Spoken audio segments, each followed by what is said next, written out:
NFL defenses. This is havoc percentage of plays that the defense gets pressure, tackle for loss, forced fumble, interception, pass breakup. Falcons number 1 the first 2 weeks, 48%. Packers number 2, 46.2. Browns third at 46.1. Then Broncos and Chargers 4th and 5th. So this figures to be a defensive dominated game. Relative to the Browns defense, who's really impressed you?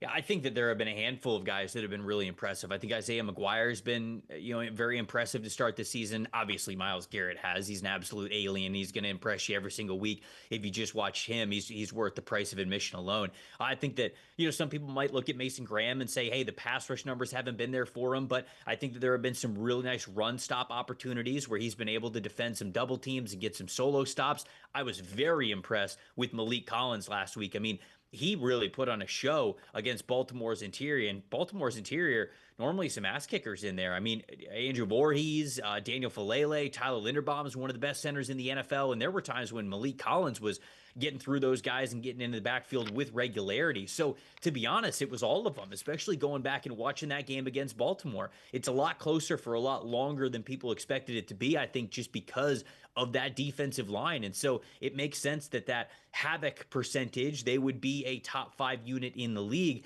given how they played over the last couple of weeks, really taking advantage of a weaker Bengals offensive line, and then really taking it to the Ravens in a way that not a lot of people expected, maybe not even the Ravens expected, even with a team that has respect for their in-division opponent. So to me, Isaiah McGuire is probably the name that a lot of people don't know the most that I think has been playing really well, but shout out to Malik Collins for how he played in week 2 as well. It was very, very impressive, and he earned an elite 92.8 grade from us last week. All right, before we go to break, how concerning is the depth in that secondary defensively? I mean, Emerson's out for the year. Denzel played, I think, 20 snaps it was.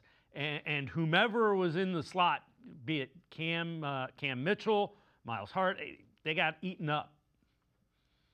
Yeah, it's tough to lose secondary members just because, I mean, it's tough to find starters. I mean, that's such a difficult job in the NFL, covering these wide receivers and trying to stay with these guys from some brilliant offensive coordinators and some crazy good quarterbacks. So anytime you have one injury to a starting member in your secondary, it's going to be an issue, let alone 2 or 3 if those things start to pile up. And I think chemistry is really a big detractor that not a lot of people talk about. Of course, it's individual ability, but if you're not running with the ones consistently, you don't have a good feel of, okay, how much ground can that safety cover? How much ground can this linebacker cover? How much, how aggressive can I be relative to that? You don't have a good feel for it if you don't practice with that unit. And so with those guys kind of filling in, with them getting a little bit more playing time as the season goes on, I think it will help. And so that really is something that it's just such a heavily based chemistry part of the game that I think it's a little bit still of a wait and see. And I think a two-week sample size is still a little bit too small to say whether or not you're really panicking on how they're playing.